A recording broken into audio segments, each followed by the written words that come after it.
Hello and welcome back to another video. Today here again on Forza Horizon 5 to check out another car pass car. So this week we have another Ferrari. Last week we checked out the J50, which was a 1 of 10 special edition for Japan. This time we move on to another very rare Ferrari, a couple of years newer, 2019, not 2017. Not quite as rare, 499 are going to be made. I don't think all of them have been produced yet. But it is, of course, this week, the Monza SP2, which hopefully we can claim first time and I won't have to restart the game. Excellent, thank you very much, Forza. That is lovely. So, let's find a... Oh, wow, that was quick. This has been out 10 minutes. And there are already... Well, I say liveries, they're kind of just paints. That's kind of cool.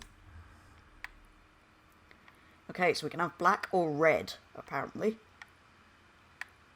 Not much choice. Can we have a... Ooh, I tell you what, a dark green would actually look really good on this.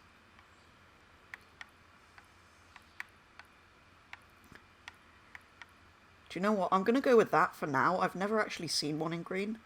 But given some of the older Ferraris used to racing green, I think that's a very nice looking colour. So yeah, the Monza SP2 and SP1 were the start of Ferrari's Icona series, so sort of inspired by racing cars of old. This one by some of the 250 Testarossas and things like that. So SP1 is the one-seater, SP2 is this one, the two-seater, obviously. And they cost over £1.3 million, which is a lot considering it's essentially an 812 without any kind of roof. Even the 812 GTS or whatever it's called has a roof, but this does not. It's basically the same thing. Big V12 at the front and open cabin with a big bit of thing going, a big beam going through the middle to make sure your passenger can't mess with important buttons. And it has stupid pointless doors. But yeah, it is cool. I think I prefer this to the J50. I didn't realise the mirrors are actually on the wings. They're not door mirrors, they're actually on, well, sort of on the wings. But they're on the bit that opens up. I did not realise they're on that front clam. Obviously, being a modern Ferrari, it looks a bit like a catfish at the front. It's got a big goldfishy, catfishy mouth. It's a horrible looking thing. Or a platypus. Yes, it's a bit like a platypus. Anyway, let's drive it.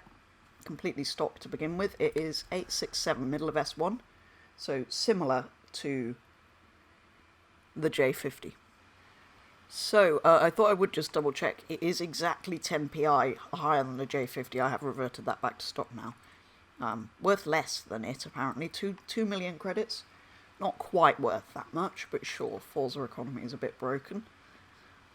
Bit more horsepower.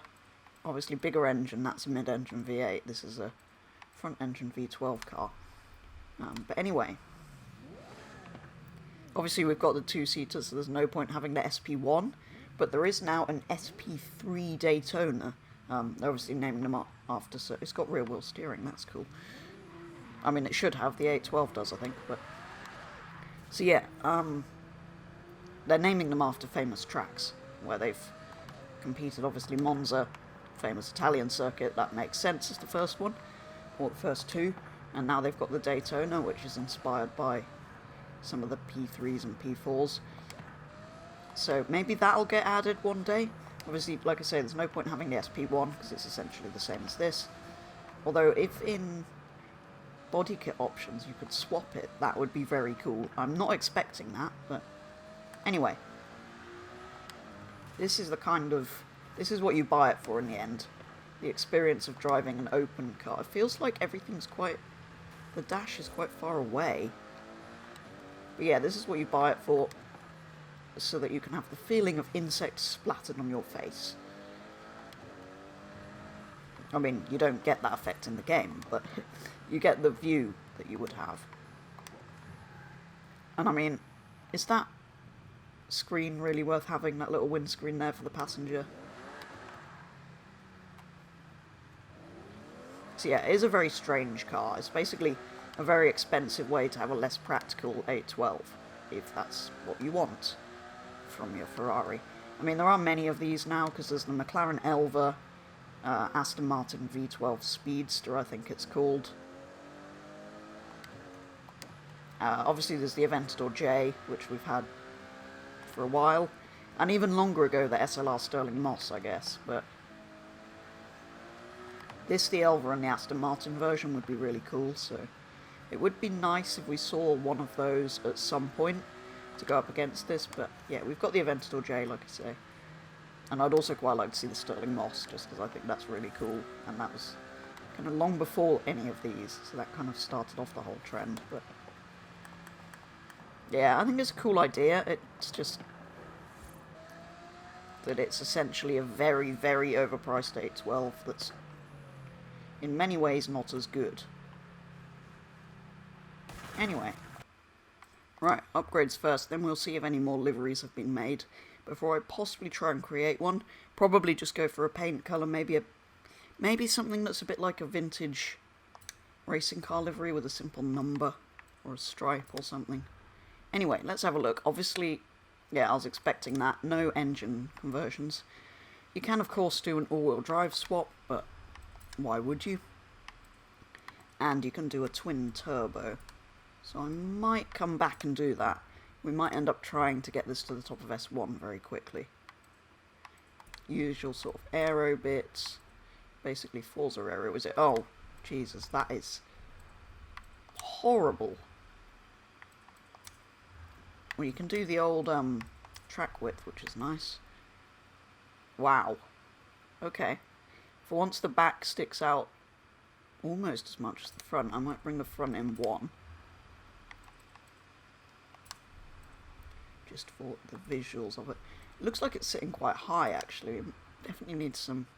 It's probably already on race suspension. What tyres are we on? Interesting. So we're on sports, I think. We're not on semi-slicks. Which is probably what I would have expected it to be on. Maybe we'll go with semi-slicks. Chuck these bits on. We're going to be at the top of S1 quite easily, actually. If we do some gearboxy bits and stuff like that. Interesting, it's not even on a sport transmission. Doesn't even seem to be on a 6-speed, which I find hard to believe.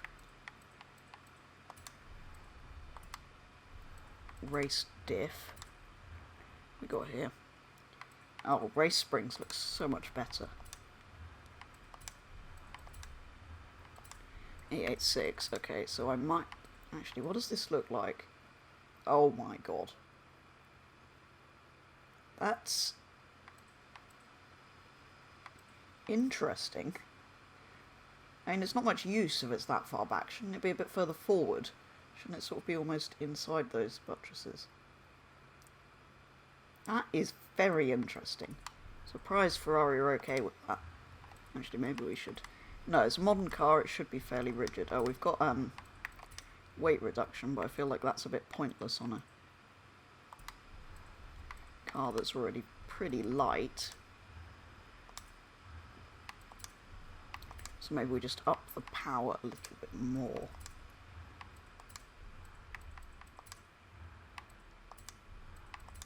Can we sneak all of these on? We might be able to sneak on all of the upgrades. Yes. Right, very quick S1 class build. 940 horsepower. The weight is slightly down. Let's go and see if any liveries have been made, or if I need to go away for a while and make one. So, there we go. That's kind of... This is what it looks like in the end. I think it looks slightly better in the auto show. But it is better than the standard Forza yellow, so I'm still quite pleased with it. I don't think it's far off, actually. I do quite like it. So I have shared this, so it'll be interesting to see how that does, because it's about the 6th livery shared, as far as I can figure out, and there isn't anything like it yet. There isn't yellow. I've gone with the black wheels. I was tempted to do the calipers yellow, but we've got the red interior anyway, so might as well have it all matching.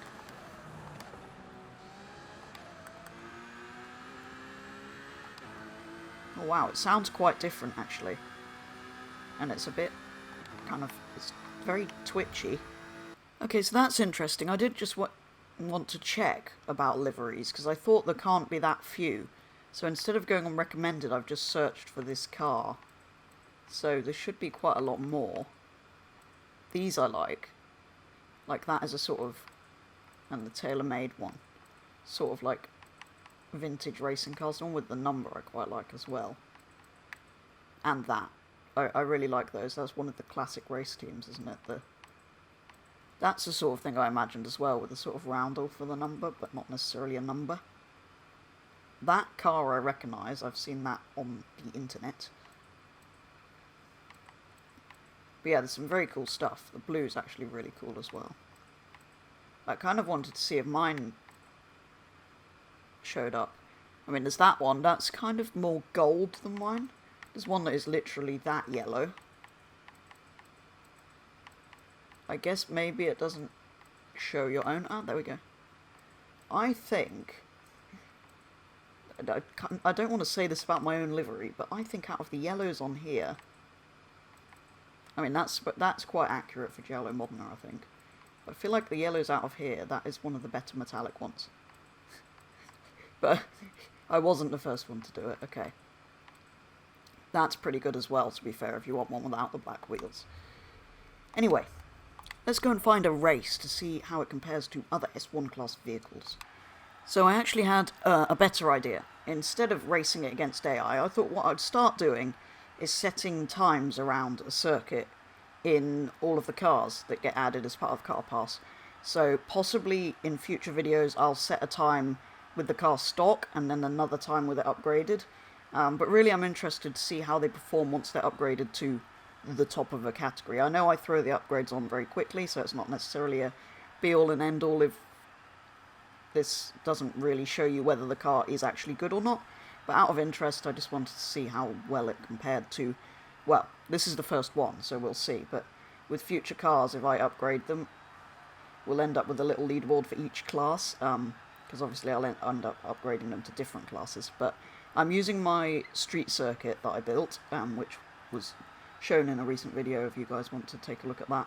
But using my street race that I built, I'm going to take this round. We'll see what it's like, because it's quite a tight track, although for time trialling it might be fine. And then, yeah, we'll see how it goes and whether we want to do this with future Car Pass cars.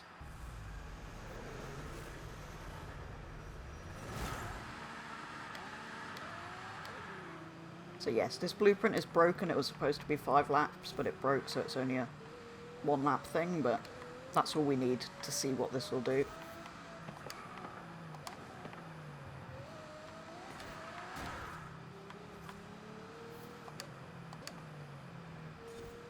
It might benefit from having full slicks and a bit less power, or being all-wheel drive. Like I say, it's a very quick set of upgrades, because that's what I always do.